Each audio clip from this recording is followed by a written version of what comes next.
আফগানিস্তানে পশ্চিমা সামরিক জোট ন্যাটোর সেনারা যুদ্ধের সম্মুখ সারি এড়িয়ে নিরাপদ দূরত্বে থেকেছে বলে মন্তব্য করেছেন মার্কিন প্রেসিডেন্ট ডোনাল্ড ট্রাম্প। যুক্তরাষ্ট্র কখনো ন্যাটোভুক্ত দেশগুলোর কাছে সেনা সহায়তা চাইলে তা পাওয়া নিয়ে সন্দেহ প্রকাশ করেন তিনি। তার এই মন্তব্যে অপমানজনক বলে নিন্দা জানিয়েছে যুক্তরাজ্য। 2001 সালে যুক্তরাষ্ট্রের টুইন টাওয়ারে হামলার প্রসঙ্গ তুলে নিয়ে আসেন ব্রিটিশ প্রধানমন্ত্রী কিয়ার স্টারমার।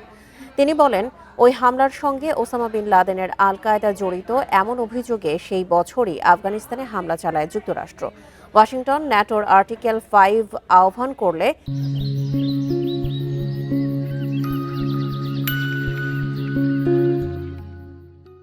যুক্তরাজ্য, কানাডা, ডেনমার্ক, ইতালি সহ ন্যাটোর অন্যান্য দেশগুলো আফগানিস্তানের সরাসরি হামলায় যুক্ত হয়। সংস্থাটির আর্টিকেল 5 অনুযায়ী ন্যাটোর কোনো দেশের ওপর সন্ত্রাসী হামলা হলে সেটি সব দেশের ওপর হামলা হিসেবে বিবেচিত করা হয়।